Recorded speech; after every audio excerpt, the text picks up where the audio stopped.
Tax season आ गया और अगर आपको लगता है कि गवर्नमेंट को पैसा देना आपका नेशनल ड्यूटी है, then this video is not for you. लेकिन अगर आप पैसा बचाकर उसको ग्रो करना चाहते हो, then stay with me till the end. नमस्ते नमस्ते।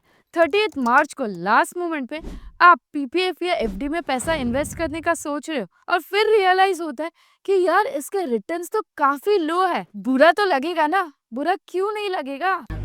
बुरा लगता है भाई, आप लोग भी जानते हो। 31 मार्च 2025 आपके टैक्स सेविंग का फाइनल डेडलाइन है, लेकिन टेंशन नहीं लेने का, क्योंकि आज हम डिस्कस करने वाले एक ऐसा टैक्स सेविंग ऑप्शन जो नॉट ओनली आपका टैक्स बचेगा बट ऑल्सो आपका वेल्थ क्रिएट करेगा। I am talking about ELSS, that is equity link saving scheme. हम जानेंगे ELSS क्या होता है, इसके क्या फायदे हैं, कौन सा टैक्स रेजिम आपको चूज करना चाहिए एंड कौन से ELSS म्यूचुअल फंड आपके लिए सूटेबल है। And because it's finance is fun, तो रिलेटेबल एंड फनी एग्जांपल्स तो गारंटेड है। सो टैक्स बचाने का मंत्र जानने के लिए चलो शुरू करते हैं। टैक्स सेविंग का सिंपल सा मतलब है कि गवर्नमेंट आपको लीगली अलाउ करती है कि आप आपके इनकम का कुछ पोर्शन इन्वेस्ट करो, ताकि आपकी जो टैक्सेबल इनकम है वो रिड्यूस हो जाए, जिससे आपका टैक्स भी बचता है प्लस आपका पैसा भी बढ़ता है। सेक्शन 80C के अंडर 1.5 लाख तक के इन्वेस्टमेंट पर आप टैक्स डिडक्शन क्लेम कर सकते हो। इसमें ऑप्शंस आते हैं जैसे PPF, EPF, insurance and ELSS fund. ELSS एक ऐसा स्पेशल म्यूचुअल फंड है जो इक्विटी में इन्वेस्ट करता है और यहाँ पर आप इन्वेस्ट करके 1.5 लाख तक का डिडक्शन क्लेम कर सकते हो अंडर सेक्शन 80C। अब सवाल ये उठता है ELSS क्यों चूज करें? सिंपल है, क्योंकि इसका लॉक इन पीरियड सिर्फ 3 इयर्स है, जो अदर टैक्स सेविंग ऑप्शन से काफी कम है। बाकी ऑप्शंस जैसे पीपीएफ में 15 इयर्स, फिक्स डिपॉजिट में 5 इयर्स का लॉक इन होता है। रिटर्न्स के पर्सपेक्टिव से भी ELSS सुपीरियर है, क्योंकि ये इक्विटी में इन्वेस्ट करता है, इसका long term return potential higher होता है। सिर्फ सैलरीड एम्प्लॉयज का ही नहीं, सेल्फ एम्प्लॉयड प्रोफेशनल्स का भी 80 डिडक्शन लेने का ट्रेंड बढ़ रहा है। एक रिपोर्ट के अकॉर्डिंग ELSS फंड का एवरेज रिटर्न 10 इयर्स में 13.5% है, जो FD और PPF के रिटर्न से ज्यादा है। Think of an ELSS like a double shot espresso, fast, effective and ज्यादा इम्पैक्टफुल। टैक्स सेविंग करना बिना प्लानिंग के ऐसा है जैसे एग्जाम के एक रात पहले पढ़ना, स्ट्रेस ज्यादा, रिजल्ट्स कम। ELSS स्मार्ट इन्वेस्टर्स के लिए जो अभी से प्लान करते हैं। 2023-24 में 70% टैक्स पेयर्स ने न्यू टैक्स रेजिम ऑप्ट किया है, स्पेशली उन्होंने जिनकी सैलरी ज्यादा सिंपल है और जो डिडक्शंस काफी नहीं लेते। लेकिन अगर आपका इन्वेस्टमेंट पोर्टफोलियो स्ट्रॉन्ग है और आप मल्टीपल डिडक्शंस का फायदा लेना चाहते हो, जैसे section 80C, 80D health insurance and 24B home loan interest, तो ओल्ड टैक्स रेजिम बेटर हो सकता है। ओल्ड टैक्स रेजिम ELSS का फुल बेनिफिट मिलता है, न्यू टैक्स रेजिम ELSS का कोई बेनिफिट नहीं मिलेगा। इसलिए डिसीजन लेने से पहले अपना फाइनेंशियल प्रोफाइल एवेल्युएट करें। अब मेन मुद्दे पर आते हैं, 2025 के टॉप 5 ELSS म्यूचुअल फंड, और ये सारे म्यूचुअल फंड्स ने अपने कैटेगरी एवरेज को बीट किया in 3 years and 5 years time frame. Number 5 पर है Parag Parikh ELSS tax saver fund.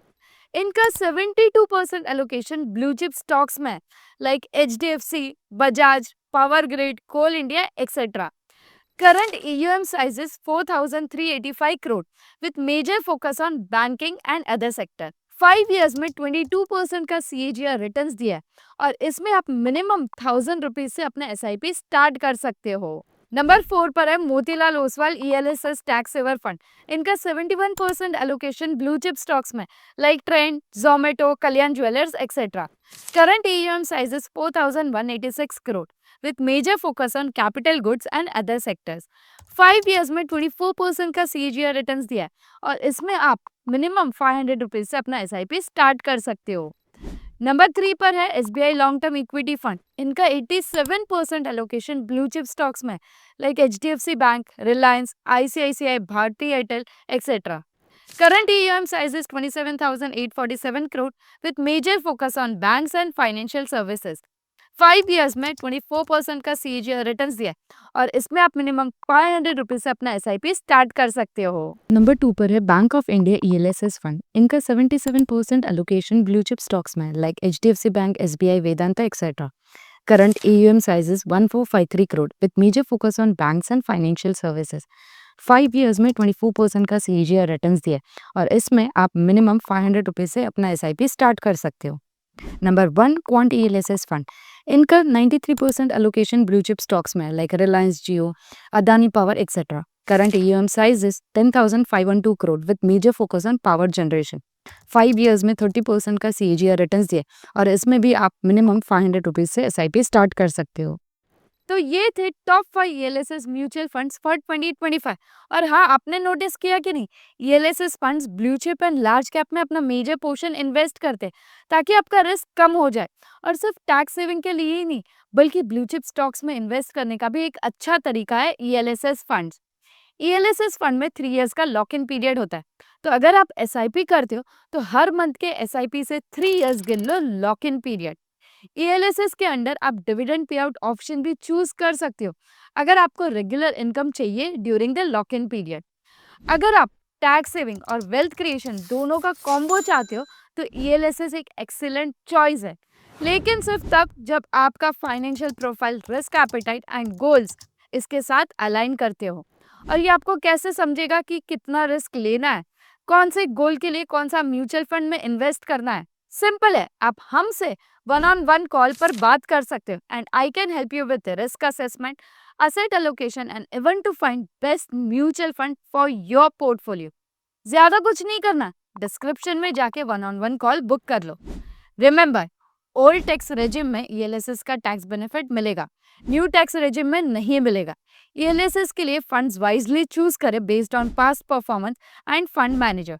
SIP route का यूज करें फॉर डिसिप्लिन इन्वेस्टिंग। मिलते हैं अगली वीडियो में, टिल देन स्टे इन्वेस्टेड।